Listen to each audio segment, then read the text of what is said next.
Verdades, hoje é dia de falar sobre as minhas leituras do mês de abril. Já estamos no meio de maio, mas aqui a gente funciona assim, né? Foram leituras muito agradáveis, menos um livrinho, que vocês vão saber daqui a pouco. E eu não li todos em abril especificamente, mas eu terminei todos em abril, eu acho.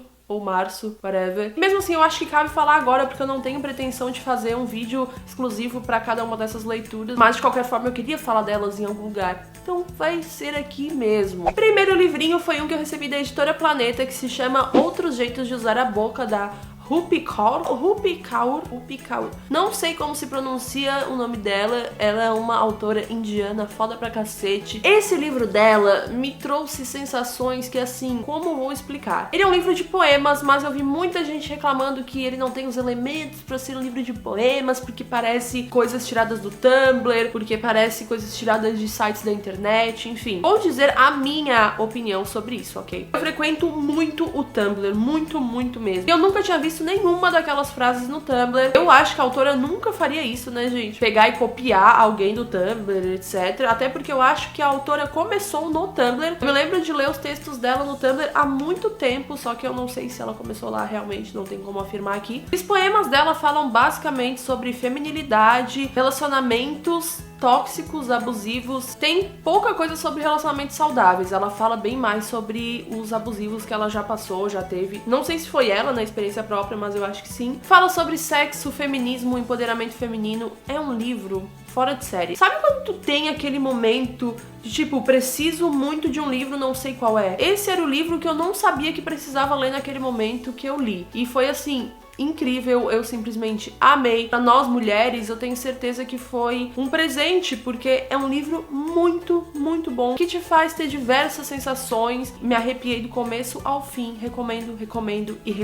Segundo livrinho é Persepolis, da Marjane Trupp. Enfim, ele é basicamente uma autobiografia. Ela vai contar sobre os anos da vida dela no Irã, que foi onde ela nasceu, e também de quando ela foi imigrante, porque ela imigrou para a Áustria. Ela conta dos preconceitos que ela sofria lá, e inclusive é bem complicado essa parte do livro, porque a gente fica numa sensação de impotência bizarra, principalmente porque ela relata muito sobre a guerra lá no Irã, e ela era uma criança na época. Então quando ela relata sobre a guerra, a gente fica com uma sensação meio que de desconforto. Não é igual a quando um adulto fala sobre uma guerra ou narra uma guerra, porque ali é um ponto de vista totalmente ingênuo, totalmente inocente, e a gente acaba desejando que ela não cresça, sabe? Que ela fique com aquele ponto de vista sempre, que seria tudo tão mais fácil e tão melhor se as pessoas continuassem sendo crianças pra sempre. Eu acho que o mundo seria bem mais legal. Enfim, me emocionei muito nessa parte, porque não tem como, mas assim, quero deixar claro que não é um livro de todo triste.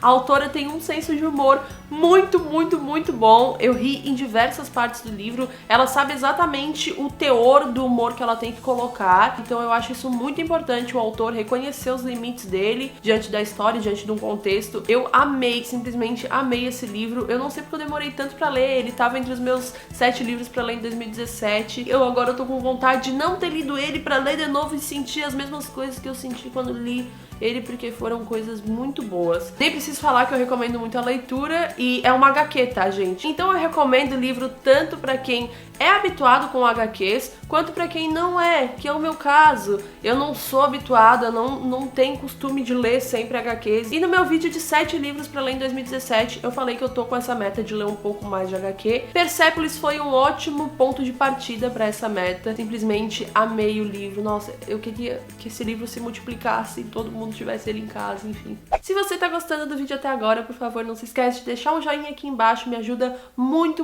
na divulgação desse vídeo. Obrigada. Terceiro e último livro do vídeo, eu deixei pra falar por último mesmo, porque foi o que eu menos gostei, que foi Novembro 9, da Colleen Hoover.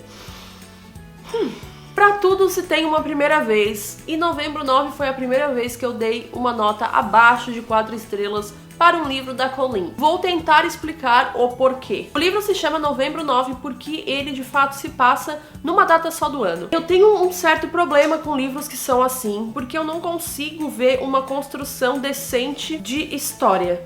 Vou tentar explicar. O foco, obviamente, é um casal meio problemático, assim como quase todos os outros livros da Colleen Hoover que eu já li. E o casal meio problemático, sempre em todos os outros livros, o que eu mais gostava era que tinha uma construção desse casal. Até porque é a parte mais legal, sabe? A construção, o romance, aquele disse-me-disse, aquela coisa dos dois se conhecendo, a gente notando que eles estão ali se apaixonando talvez, e a gente já tá mais apaixonado pelos personagens do que eles entre si. Mas pra mim a Colleen Hoover pecou ao criar esse personagem masculino protagonista desse livro. Primeiro, ele é um cara muito estranho. Segundo, ele e a menina, que se não me engano é Fallon, e o nome dele é... como que é o nome dele? Ben? Acho que é Ben. O Ben e a Fallon se conhecem no dia 9 de novembro. Então eles combinam de se encontrar somente nos dias 9 de novembro. E não se falam mais o resto do ano. Então assim, o fato de eu não ter gostado do protagonista masculino em conjunto do porquê, da explicação, na verdade, deles só se encontrarem no dia 9 de novembro, porque não é somente uma explicaçãozinha, tem um plot twist todo do porquê disso.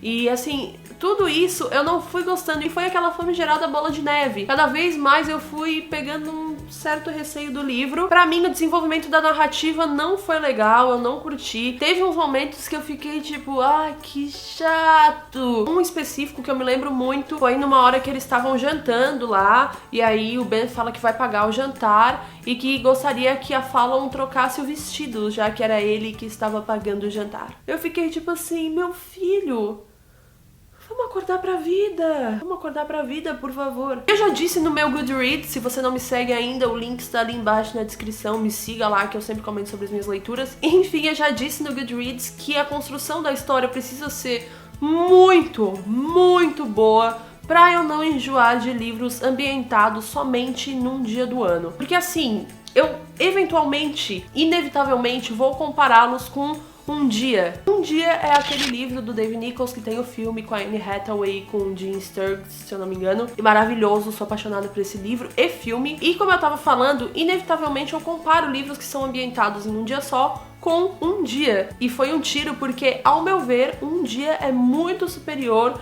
a Novembro 9. Talvez pela época que eu tenha lido Um Dia, talvez por ter esperado demais de Novembro 9. Eu acho que eu jamais saberei isso, porém aqui está a minha opinião sobre o livro. De qualquer forma, se você gosta da Colleen e já tá habituado com o estilo de escrita dela, recomendo, tá? Porque, assim, não é um livro de todo ruim, ainda é Colleen Hoover, né, gente? Espero que vocês tenham gostado dos livros e comenta ali embaixo se você já leu algum destes. Vejo vocês no vídeo que vem, um beijo, tchau!